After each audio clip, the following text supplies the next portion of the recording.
तर आज माझ्याकडे जो ब्लाऊज शिवायला होता की नाही त्याची एक गंमतच झाली होती. तर आजच्या कस्टमरने 3 ब्लाऊज शिवायला टाकले होते विथ 2 साड्या पिको फॉलसाठी दिल्या होत्या आणि त्यांची मापे वगैरे मी लिहून घेतली. त्यानंतर त्यांनी मला किंमत विचारली. तर तिच्या मोठ्या बहिणीचे माझ्याकडेच ब्लाऊज शिवायला असतात. आता दोघींची जोडी म्हणजे मोटू पतलूची.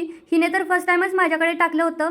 तर आता मोठीचं सांगायचं झालं तर मोठीला 1.25 मीटर अस्तर लागतो. त्याच बाबतीत हिला फक्त 80 सेंटीमीटरचा अस्तर असला तरीसुद्धा भरपूर होतो.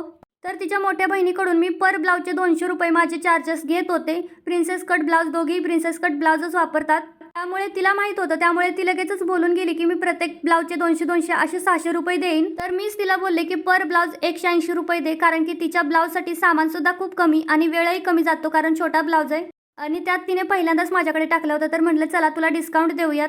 तर डिस्काउंटचं तर तसं काही नाही. मी प्रत्येक ब्लाऊजचे तेवढेच पैसे घेते. तर तुम्हाला काय वाटतंय, मी बरोबर केलं की ₹200 घ्यायला पाहिजे होते? मला कमेंट करून सांगा. तर आजचं नाव आहे वर्षू मास्के. व्हिडिओ आवडला तर लाईक करा. Bye bye.